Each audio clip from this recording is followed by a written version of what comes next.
So, all right. Here's what happened. I was running around doing errands yesterday. Get a phone call from Chase Bank. Now, I checked the number. Hindsight being 2020, I should have called it back.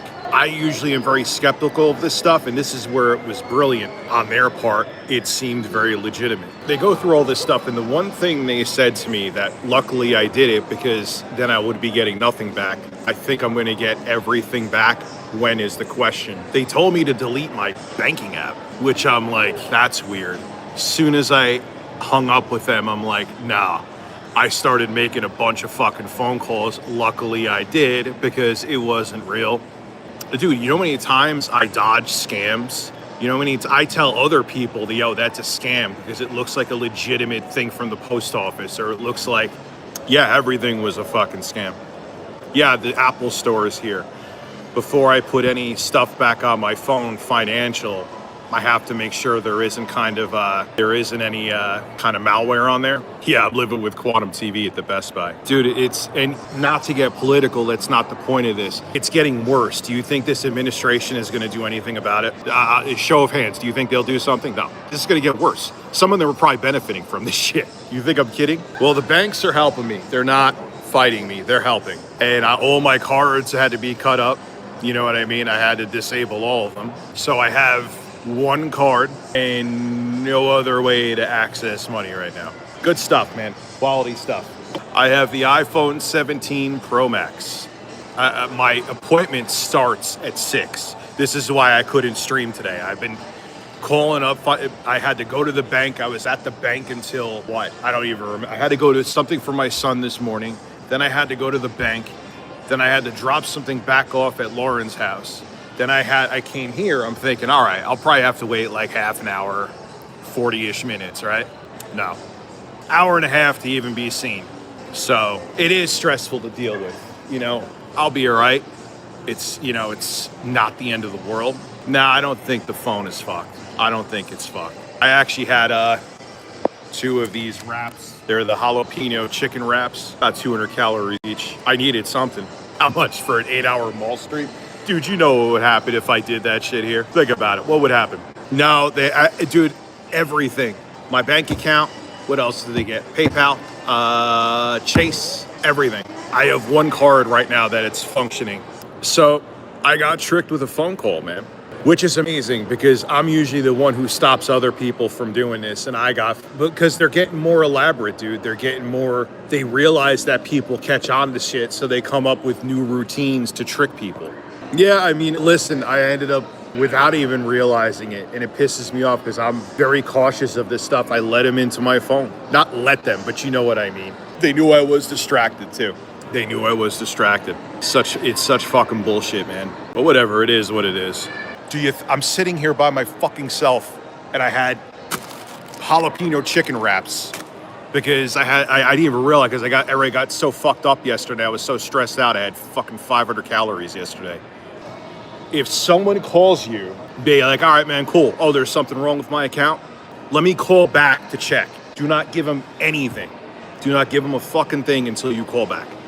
If they call back or you call back the actual number, go look up the number from the place calling you. Don't use their number, even if it seems legit. The number actually they spoofed it. Call back, make sure you get the official number for whatever place you're calling, check with them. If they say, I don't know what the fuck you're talking about, you saved yourself from a headache like me. They called me off guard and I fucking fell for it. They sounded as American as someone from fucking North Dakota, dude. It's not even racist because here's the thing. They have like in India, you can look, there's actually a whole documentary, I think, on YouTube.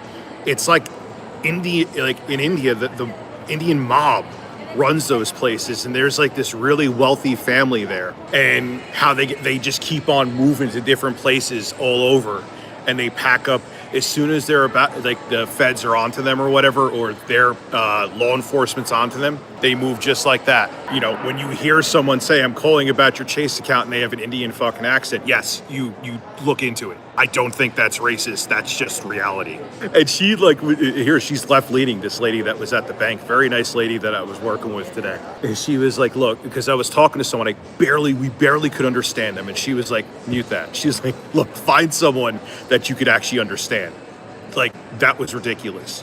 You know, I don't think it's racist to say that when you hear an Indian accent, it's a red flag, because that's the epicenter of scams. If people think I'm racist for saying that, go watch the documentary. And it wasn't done by, like, Steven Crowder. It wasn't a YouTube thing. It was not a YouTube thing. It wasn't any nerd beef.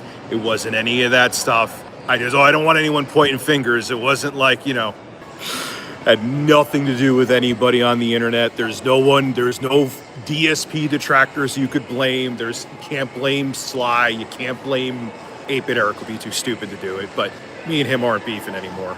This, like, motivates me to want to expose these fuckers. This is insane. I got had. And I got had in a fairly obvious way, which pisses me off about me. I'll admit it. But again, they got me when I was not paying attention. I was actually going to get a coffee through Starbucks. What did I crash out? Oh, man. You know what? Oh, God. Thank God I cleared my head last night. Not that I was anywhere near pulling a boogie, but where's my axe? Where's my axe? I did feel like breaking shit, but I broke nothing. Don't worry. I think that's fairly understandable. How much to yell Stephen Miller is a Nazi right in the middle? No. You know why? Because there's a chance they would kick me out, and I need to get my phone fixed. Yeah, yes, I'm copying Phil. I wanted to get my bank account hacked like Phil because I wanted to copy him. Yeah, dude, I don't understand. Can you scream? I can't scream Phil. Dude, if for nothing else, the key thing, one, I don't want to be permanently banned from this mall. Two, I thought the thing I said about the quartering, looking back on it, was pretty cringe and kind of corny. Three, yeah, this is the only Apple store in my area, so I don't want to be kicked out from this mall. So, all right, guys, I'm going to head off here. I'm hoping that they're going to call me soon, so I got to go in there and probably wait for another hour. Fun times, yeah. See ya. Thank you all.